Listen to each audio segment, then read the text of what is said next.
puis bon courage aux uns. Généralement d'ailleurs quand on parle de ce type de sujet, c'est souvent assez féminin comme assistance ou comme intérêt. C'est amusant d'ailleurs, c'est des sujets où généralement on mobilise plus les femmes que les hommes, pour des raisons non pas culturelles mais très fortement civilisationnelles. Donc les hommes présents c'est toujours un élément supplémentaire. Alors, mon propos c'est, ça va être une intervention un peu débridée comme ça, qui ne prétend évidemment pas à l'objectivité, mais qui en revanche prétend un certain sérieux, une certaine rigueur de chiffres ou autres, mais je ne vais pas non plus vous balancer plein de chiffres. Et c'est aussi pour lancer un petit peu des pistes et pour sortir peut-être un certain nombre de points, disons, d'un cadre un peu trop complet quand on parle de ce genre de sujet. Et puis, bien sûr, on se garde aussi beaucoup de temps pour échanger, pour discuter, pour apporter des éléments. Et là, ce sera plus, disons, général avant qu'on rentre peut-être dans les problématiques plus du département.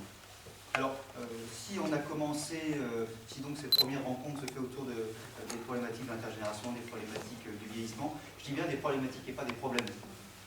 Les mots ont toujours du sens, j'y reviendrai plusieurs fois. C'est aussi parce que, bien sûr, l'une des responsabilités majeures et une aussi des visibilités majeures du Conseil général, c'est justement les politiques sociales et en particulier les politiques liées à la fois d'un côté au handicap et de l'autre côté ce qu'on appelle, ce qu'on pourrait appeler le grand âge.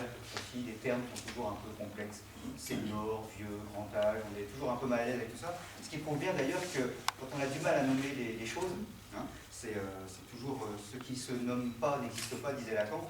Et mal nommé, c'est toujours ajouter de la misère au monde, disait mon camarade Camus. Donc c'est pas pour rien. C'est-à-dire qu'on est aussi toujours un petit peu mal à l'aise avec tout ça. Notre société a toujours pas fait, je dirais, son deuil de la jeunesse éternelle. N'accepte pas, ça ne veut pas dire qu'elle aime les jeunes, hein, ça c'est autre chose, mais en tout cas elle est très marquée par le jeunisme. Globalement, la réussite, la performance, tout ça, c'est avant 50 ans, comme dirait ce grand philosophe publicitaire qui parlait de Rolex parfois. Je vais quand même me représenter, donc je suis Mylène Mallet, je suis candidate pour le canton Fontaine et Dijon-Talent, qui ne compte pas que Fontaine et Dijon-Talent, mais en réalité 13 communes. Je ne vais pas vous faire analyser 13 communes. Petit travail anti-Alzheimer. C'est bien de faire travailler un peu. Et donc voilà, c'est tout. Je pense que je n'ai pas plus de choses à dire. Simplement, ce que je voudrais rebondir et peut-être beaucoup interroger sur cet aspect-là. Moi, je travaille au quotidien dans une association qui aide à l'insertion professionnelle des femmes. C'est pour ça que je réagissais sur la question, bien sûr, des retraites, puisque ça a été posé au cours de la proposition de loi de réforme des retraites.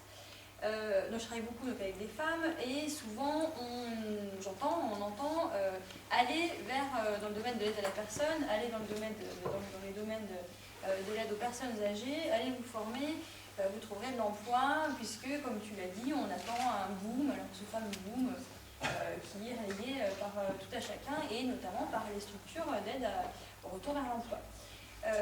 Moi, ce qui m'interpelle, c'est la question de la privatisation, justement, de ce secteur. Je voulais voir avec toi, je voulais poser la question, donc je pense qu'on peut aussi en parler avec la salle. De plus en plus, on entend donc justement des besoins croissants, donc derrière l'obligation de créer des entreprises, des structures d'aide à domicile, d'aide à la personne, donc notamment pour les personnes justement vieillissantes. Est-ce que c'est pas un risque d'aller justement tout miser, et notamment sur justement l'organisation comme ça d'une structure privée, de structures privées qui n'ont pas forcément, je pense aussi, les compétences. Pour preuve, des témoignages de femmes qui me disent, moi, je cherche un emploi, souvent on me propose de me former ou en tout cas d'aller travailler plutôt directement chez des personnes, et j'y vais sans être formée. Et je me retrouve à m'occuper d'une personne pour laquelle on a des soins, et on n'a pas forcément les bons gestes, et ça c'est une inquiétude aussi sur la qualité des soins et de ce qui est proposé aux personnes. Alors là je pense aux personnes qui sont en situation d'un besoin, qui nécessitent une aide. On est loin des personnes dont tu parles, qui sont encore bien sûr qui sont encore actives. Je pense que cette question de la privatisation du secteur, moi, m'interpelle beaucoup. Il y a énormément de choses derrière ça, parce que déjà il y a une problématique toute bête, c'est on naturalise un peu les choses. On peut faire pas mal de choses. On peut faciliter l'installation de certains services dans les territoires ruraux ou dans les territoires enclavés. On peut choisir de fonctionner un peu différemment de ce que fait notre Conseil général actuellement, c'est-à-dire de ne pas forcément dire à un maire « bon vas-y, je te finance ton petit rond-point ou je te finance ta route là », mais d'avoir de vrais contrats de territoire avec les communes en disant « ok, le département finance des projets, mais sur la base d'un contrat, sur la base de plus d'accessibilité, sur la base de la réinstallation des services publics, sur la base de plus de solidarité ». Et là, je crois qu'on a vraiment un levier sur lequel on peut travailler, comment on garantit la participation de tous et de toutes à la vie en société.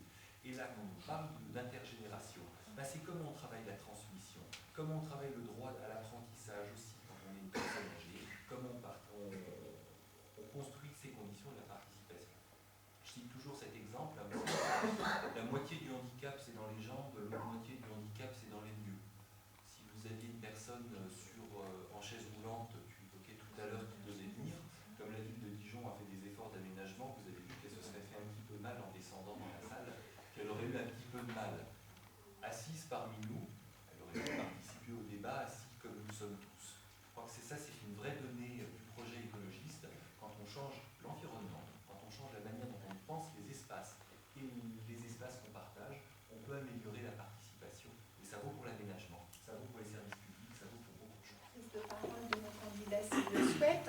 Moi, je retiendrai deux choses qui me semblent assez caractéristiques de ce qui se passe actuellement et des pièges dans lesquels il ne faut pas qu'on tombe. C'est effectivement la caractérisation de l'individu lié à l'emploi, parce que la société, ce n'est pas que des salariés ou que des employés. Et puis, c'est ce que tu disais en dernier, cette propagande autour de la peur qu'on voit agiter, on parle des personnes âgées, des vieux. Tu as fait une insiste sur les jeunes, mais c'est pareil, vis-à-vis de la jeunesse, vis-à-vis des jeunes, il y a quand même tout un discours qui suscite une méfiance, qui suscite une peur sous-jacente.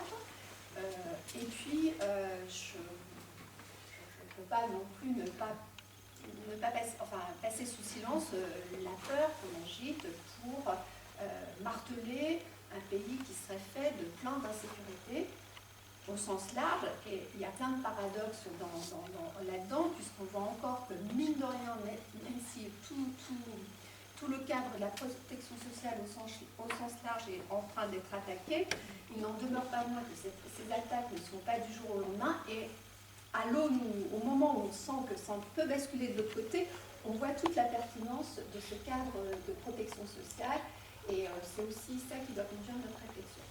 Moi, je suis pas un économiste. Mais il y a, il ne faut pas faire n'importe quoi, il ne faut pas partir. En plus, une grande partie de l'augmentation des déficits est liée à la crise, qui normalement est relativement résorbée. Avec, on a fait des choix, il y avait moins de choix, on a mis de l'argent sur les banques. Si on met un peu, c'est qu'on a mis contre rien. On a peut-être pu rentrer dans l'actionnariat, et puis ensuite reprendre. Voilà. Mais en tout cas, il y avait aussi à un moment donné une réponse, parce que si on ne l'avait pas fait, là, je pense que ça aurait été vraiment une cata totale. Donc, bon, il y a peut-être quelque chose autour de ça. Donc, il y a des capacités d'endettement pour un endettement aussi d'avenir. L'idée du président de la République de faire un emprunt sur l'avenir n'était pas totalement idiot, c'est de mettre un monnaie, et là, on sait où ça va. Le problème après, c'est que ça a été éparpillé sur je ne sais pas combien de projets, donc finalement, on ne sait plus trop où va l'argent. Mais de se dire, on fait un emprunt très précis sur tel ou tel élément qui produit de l'avenir, pourquoi pas. Par exemple, pour moi, la santé, c'est l'avenir. Et on pourrait décider, ce pays, la France, décide de mettre un pognon monstrueux sur toutes les problématiques de santé. Pour devenir, on a été le grenier à blé de l'Europe, pour devenir le grenier à santé de l'Europe. Après tout, aujourd'hui encore, en dépit de tout ce qui se passe, il y a quand même des gens d'un peu partout qui viennent se faire soigner en France, y compris d'autres pays européens. Il y a même des gens qui partent pour ne pas payer trop d'impôts en France, l'idée qu'ils sont malades reviennent. Qui moi d'ailleurs m'insupporte, c'est que du coup ils ne payent pas. Là, je ne comprends pas très bien. Je serai un peu rude et faire une taxation assez forte. Bon, c'est une autre affaire. Donc, c'est-à-dire aussi d'ailleurs qu'il y a encore aussi des gisements d'argent. On peut aussi, l'impôt n'est pas nécessairement un gros mot, quoi. On peut aussi reprendre à certains moments, après tout, taux de profitabilité des banques, c'est 18%. Je ne dis pas qu'il faut taxer les riches, enfin, il faut être un peu plus... Je crois qu'il y a aussi des bases d'argent possibles. Deuxièmement, ce que vous avez dit, alors, sur l'euthanasie, État-nazi d'ailleurs, vous avez remarqué, c'est pas loin.